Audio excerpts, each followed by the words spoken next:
यदि ब्रह्मचर्य के साथ खिलवाड़ करोगे तो जीने लायक नहीं रहोगे।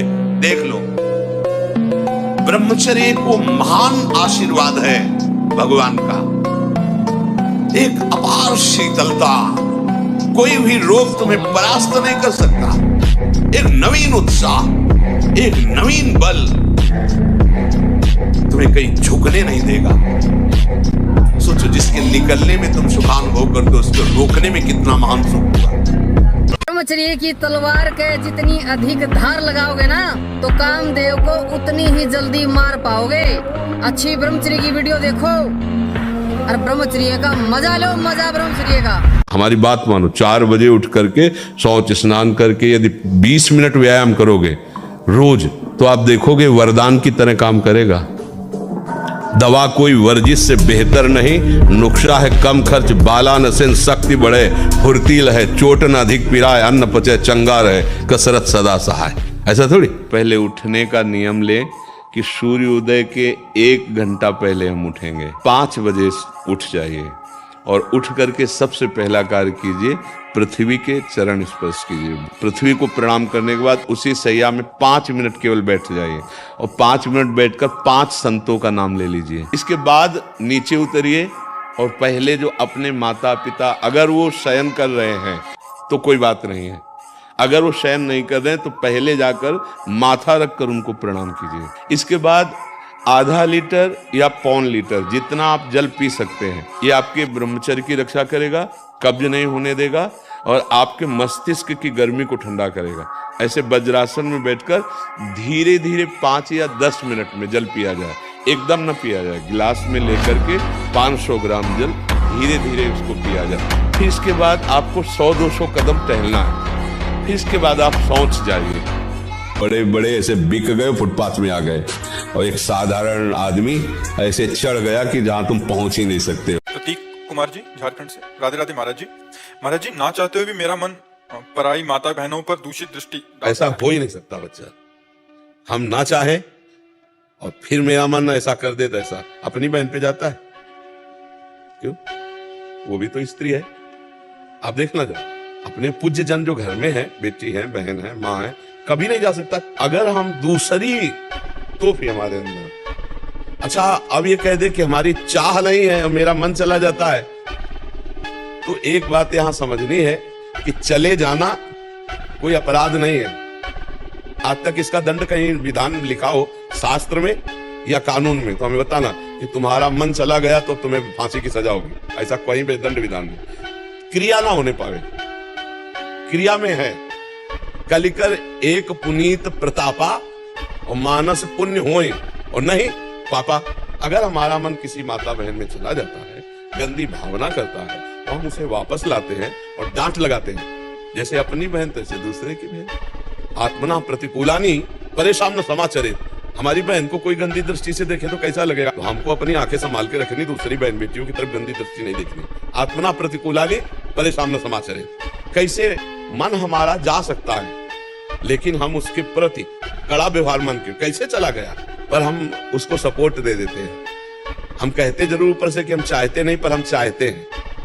तो जो ब्रह्मचर्य पालन करता है, रोग से लड़ने की सामर्थ्य आती है, शोक स्पर्श नहीं कर सकता, मोह पर विचार करने की सामर्थ्य आती, प्रमाद स्थिति नहीं रहती, अकर्मण्यता नहीं रहती, अकाल मृत्यु नहीं होती। ब्रह्मचारी कभी विचारों से दरिद्र नहीं होता है, चिंता नहीं होती, उसके हिंसात्मक वृत्ति नहीं होती, द्वेष नहीं होता, ईर्ष्या नहीं होती, अशांति नहीं होती। ब्रह्मचर्य समस्त दोषों का नाश कर देता है। ब्रह्मचर्य बहुत बड़ी हमारी निधि है।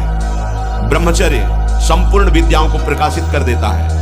ब्रह्मचर्य समस्त वैभवों का स्वामी बना देता है। ब्रह्मचर्य समस्त दुर्भाग्य को मिटाकर सौभाग्य प्रदान करता है। ब्रह्मचर्य परम श्रेष्ठ पदवी, ब्रह्मचर्य परम स्वतंत्र स्थिति, ब्रह्मचर्य संपूर्ण उन्नति का बीज है। जो नियम संयम का त्यागी और भ्रष्ट आचरण वाला होता है, उसकी कभी दिनचर्या एक जैसी हो ही नहीं सकती। उसके हृदय में भगवत प्राप्ति का उत्साह हो ही नहीं सकता। वो किसी भी शास्त्र या गुरुदेव या संत की आज्ञा पर बहुत समय तक टिका रहे, ऐसा हो ही नहीं सकता। समझ लो इस बात को। एक जैसी दिनचर्या और शास्त्र और गुरु आज्ञा पर चलने वाला वही उपासक होगा जो भ्रष्ट आचरण नहीं करता। भ्रष्ट आचरण करता है तो राइट टाइम राइट समय में अपनी दिनचर्या कर ही नहीं सकता। आप सच्ची मानिए, यदि आप हस्तमैथुन करेंगे नई अवस्था में तो ब्याह होने के बाद आप गृहस्थी लायक नहीं रहेंगे, संतान उत्पन्न करने लायक नहीं रहेंगे, आपकी क्षमता नहीं रहेगी। अब देखो कह रहे हैं ना, बिना किसी कारण के मेरे पास हो, बिना बात के डर लगता है, घबराहट। बच्चा सारा खेल उसी का है।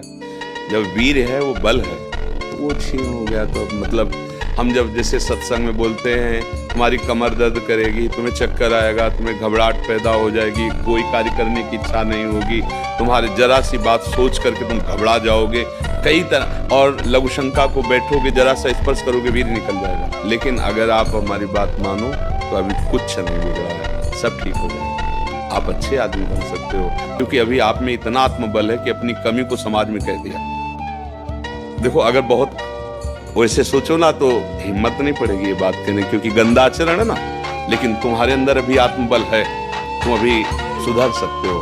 पहला नियम कि कैसी, जब तुम मरने के लिए तैयार हो, एक बात समझो, तो तुम इससे ज्यादा और कष्ट कौन सह सकते हो? जिसने मृत्यु का वरण कर लिया, तुम तब सबसे बड़े कष्ट को सहने की हिम्मत आ गई।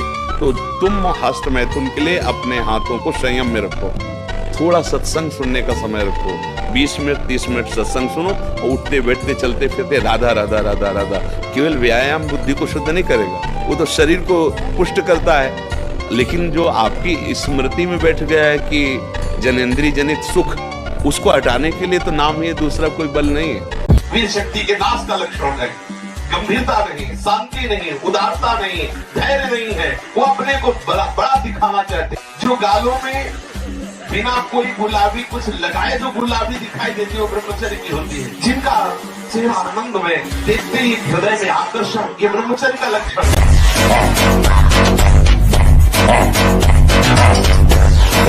अगर आप किसी भी तरह प्रमाद स्थिति करते हैं और 6:30 बजे तक सोते हैं तो संशय है आपके ब्रह्मचर्य पर, नहीं रह सकते ब्रह्मचर्य।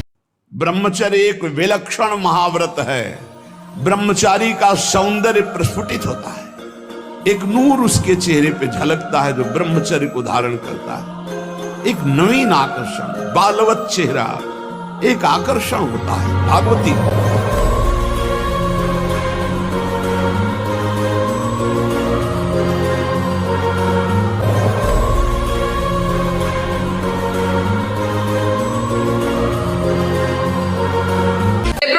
ललकारता है ना तो बड़ी बड़ी अस्थियां पीछे हट जाती है। विषम पितामह की तरह जब दुर्योधन कहता ना, पितामह क्या हम युद्ध में विजय प्राप्त हो जाएगी, वो कहता कि दुर्योधन जब तक मेरे हाथ में धनुष बाण है ना, प्राच्य तुझे छू भी नहीं सकती। एक एक दिन में मैं 10-10 हजार को मारूंगा। ये थे ब्रह्मचारी। व्यायाम जरूर करो, अगर ना करते हो तो शुरू करो। 4 बजे उठ करके 20 मिनट व्यायाम करोगे रोज, तो आप देखोगे वरदान की तरह काम करेगा। देखो, आप देखो, अपना जीवन देखना, 1 साल में आप बदल जाओगे। 1 साल में चेहरा बदल जाएगा, जीवन बदल जाएगा।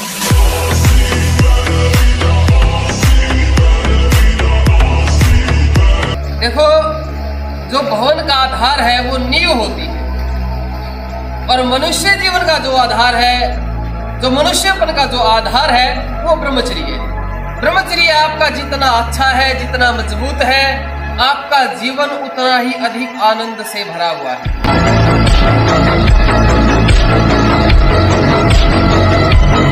जैसे पूरा मकान बनने के लिए नींव मजबूत होना जरूरी है। चाहे जयखंड का बना लो आप, अगर नींव मजबूत है, नींव मजबूत नहीं तो फिर मकान ढह जाएगा।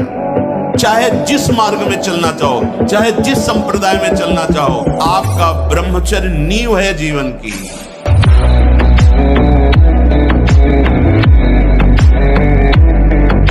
शरीर से तेज आता है, वाणी में ओज आता है, आकर्षण आता है। युवान बच्चे जितने भी पढ़ने लिखने वाले छोटे छोटे बच्चे हैं, ब्रह्मचर्य का जितने भी पालन बच्चे करेंगे उतना तेज बढ़ेंगे, उतना आकर्षण बढ़ेगा, आत्मबल बढ़ेगा, उतना ही आपके अंदर संकटों से लड़ने की क्षमता बढ़ेगी, उतनी ही सिंह जैसी गर्जना आपकी होती जाएगी।